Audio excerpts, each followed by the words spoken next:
तर आम्ही चित्रपट पाहत आहोत, तर याला आपण इंग्रजीमध्ये कसं ट्रान्सलेट करू शकतो, कसं म्हणू शकतो, तर पाहूयात. We are watching a movie. We are watching a movie. कारण ही क्रिया चालू आहे, तर काय होणार, वॉच हे जे वर्ब आहे त्याला आपण ING जोडणार, वॉचिंग. ओके. नेक्स्ट सेंटेन्स पाहूया. मुले मैदानात खेळतात. तर याचं ट्रान्सलेशन काय होईल, the children play in the ground. Okay. तर हे सिंपल प्रेझेंट टेन्स मधलं सेंटेन्स आहे. तर या ठिकाणी आपण वर्ब प्ले असं म्हणूयात आणि चिल्ड्रेन म्हणजे हे अनेक वचन प्लुरल फॉर्म मध्ये आहे म्हणून प्ले जे आहे ते सिंग्युलर मध्ये राहील, त्याला आपण यस जोडणार नाही. Children play in the ground. Okay. Next बघूया. माझे आजोबा दररोज संध्याकाळी मंदिरात पूजा करतात.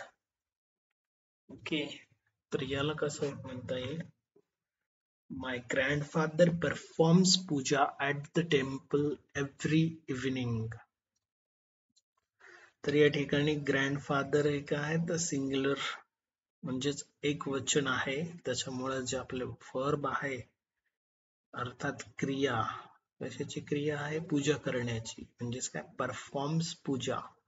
तर परफॉर्म हे आपलं बेस वर्ब आहे, परंतु ग्रँड फादर हे सिंग्युलर असल्यामुळे आपल्याला जे वर्ब आहे परफॉर्म त्याला आपल्याला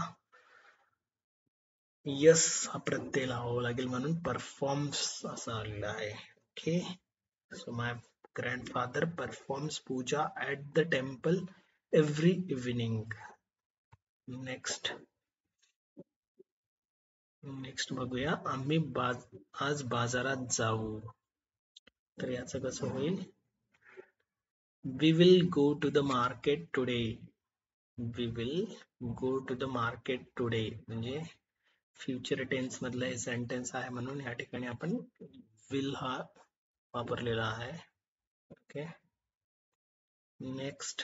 छोट्या कुटुंबाचे खूप फायदे असतात. ओके. तर याचं कसं होईल, a small family has a lot of advantages.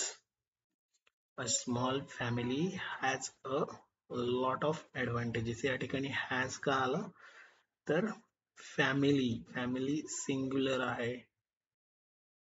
Family हा वर्ड काय आहे, सिंग्युलर वर्ड आहे, तर त्याला त्याचं जे आपलं हेल्पिंग वर्ब जे आहे हॅज, त्या ठिकाणी हॅज आलेला आहे, यस प्रत्यय.